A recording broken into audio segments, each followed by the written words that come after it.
आज इस रिपोर्ट में बात करेंगे भोजपुरी की उस अदाकारा की जिन्हें माँ के किरदार के लिए खूब पसंद किया गया।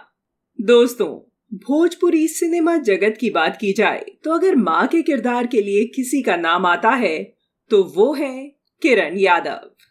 पवन सिंह हो या दिनेश लाल यादव निरहुआ या फिर खेसारी लाल यादव, पर्दे पर माँ की बात की जाए तो किरण यादव का नाम ही सामने आता है।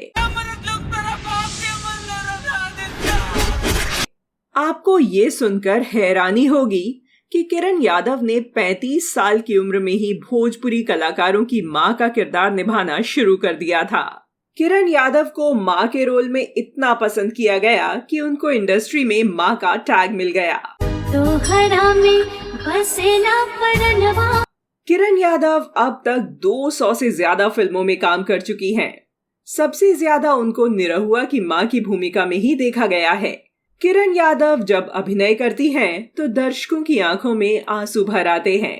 जब वो भोजपुरी में डायलॉग बोलती हैं तब दर्शकों को यही लगता है कि उनकी माँ उनके बेटे के लिए बोल रही है। किरण यादव की यही खास बात दर्शकों का दिल जीत लेती है और आज भी भोजपुरी इंडस्ट्री पर राज कर रही हैं। दोस्तों, आपको किरण जी की कौन सी फिल्म सबसे ज्यादा पसंद है? कमेंट करके जरूर बताइए और चैनल को फॉलो कर दीजिए। और हाँ, शेयर करना बिल्कुल न भूलें। धन्यवाद।